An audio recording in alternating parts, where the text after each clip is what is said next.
Oke, dengan berbagai dinamika tadi yang disebutkan oleh Bapak ya, mulai dari krisis bahan baku, potensi kenaikan harga, daya beli, belum lagi juga import-import ban ini Iya, dari China, termasuk yang juga ilegal.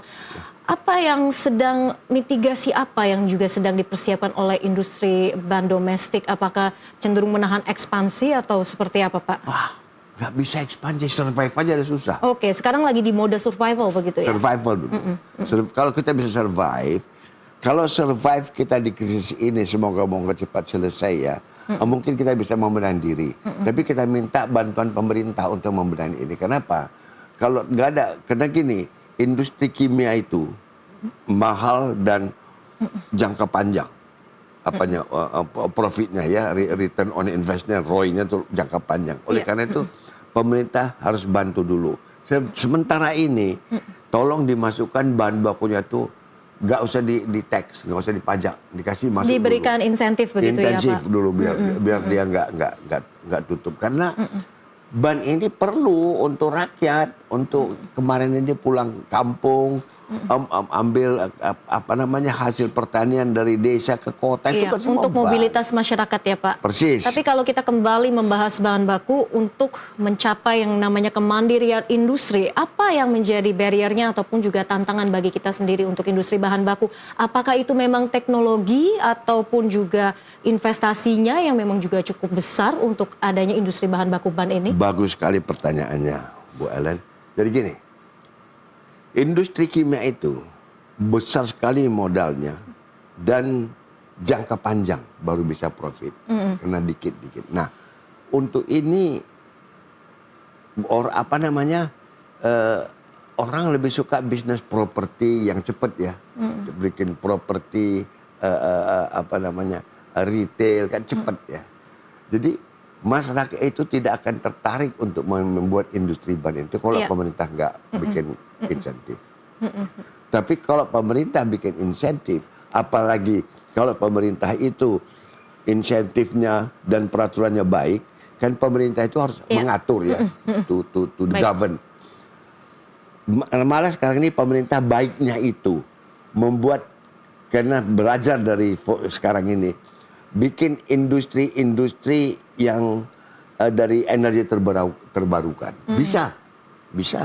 Baik. Kalau ada aja teknologi, makanya kita sayangkan ya, Pak Bu Ellen ya, kita sayangkan sekali itu ITB mana, IPB mana, UI mana, nggak ada yang datang dengan teknologi kan ya.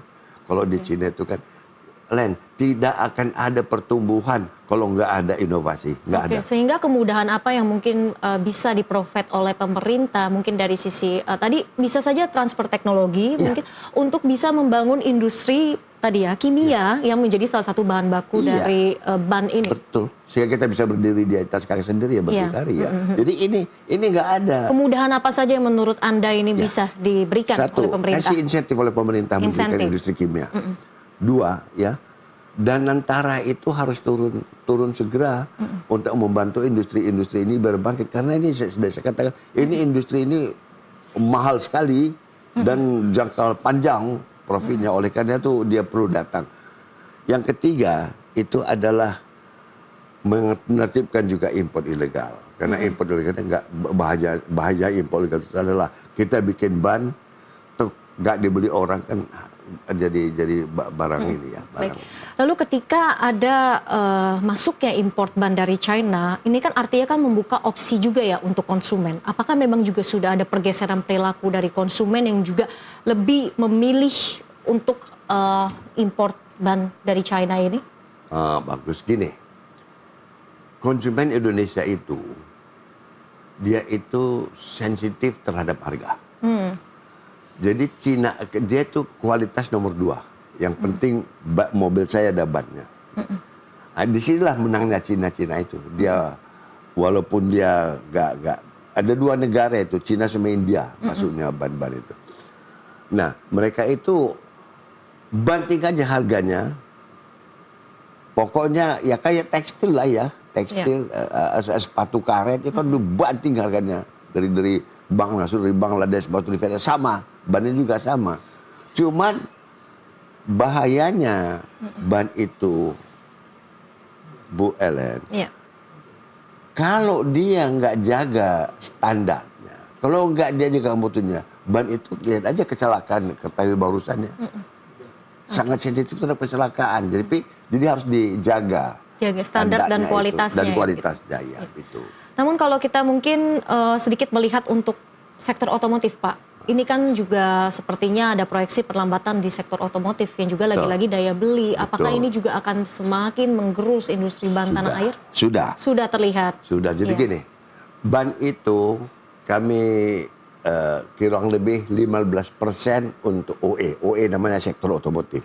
15%. Untuk domestik itu kira-kira 10-12% untuk domestic market. Yang lainnya kita ekspor, itulah ban itu. Banyak ekspor. Jadi apakah 15% ini udah turun? Sudah, karena demand-nya itu beranjak ke mobil listrik. Mobil listrik itu sama bannya, cuman harus lebih ringan. Jadi oleh karena itu mobil listrik harus menggunakan ban yang agak ringan. Kalau ingin memakai ban yang agak ringan, maka dibutuhkan sintetik rubber, bukan karet alam. Itu import, itu dari bahan baku fosil. Iya. Jadi untuk membuat itu ya perlu import bahan bakunya, kadang-kadang dari dalam negeri. Oke. Gitu. Ada spesifikasi yang berbeda antara mobil konvensional dan juga mobil listrik ya untuk Yes. kebutuhan bahan baku di Ya. ban mobil itu sendiri. Nah, kalau kita mungkin sedikit melihat juga nih Pak ya, negara-negara mana saja sih yang memang menjadi import bahan baku dari ban ini, petrokimia ini? Oh, Apakah memang dari negara-negara Timur Tengah tidak ada opsi negara lainnya? 1 India, 2 Korea, 3 Cina, 4 Amerika. Oke. Jadi bahan baku di sana itu juga, industri bahan baku yang di sana itu juga bahan dasarnya dari Timur Tengah. Contoh Korea, dia sekarang nggak bisa supply, karena nggak ada bahan baku, nggak ada bahan dasar saya untuk bikin itu. Oke. Gitu. Oke, jadi tadi ya tujuan ekspornya lagi-lagi source, bukan ekspor maksud saya, importnya, Import, bahan bakunya iya. itu memang lagi-lagi source-nya dari Timur Source Tengah. Timur Tengah. Nah, tadi kalau kita ngomongin soal import, kalau tujuan ekspornya itu negara mana saja, Pak? Oke. Kinerjanya juga seperti apa? Sebetulnya yang paling bagus pasar kita sampai tahun 2024 itu Amerika. Amerika. Karena Amerika itu memberikan pada pemerintah Indonesia GSP, General Specific Preference. Ada preferensi khusus untuk produk-produk Indonesia. Sehingga kita bisa mengalahkan produk-produk Cina maupun Thailand ke Amerika. Besar kali pasar kita di Amerika. Oke.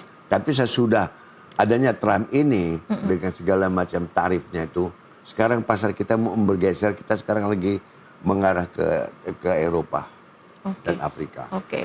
Jadi Anda Untuk melihat ekspor. untuk sepanjang tahun 2026 ini prospek industri ban nasional ini akan kemana Pak arahnya? Pertanyaannya bagus sekali. Kalau pemerintah, ya kita harus survive dulu deh.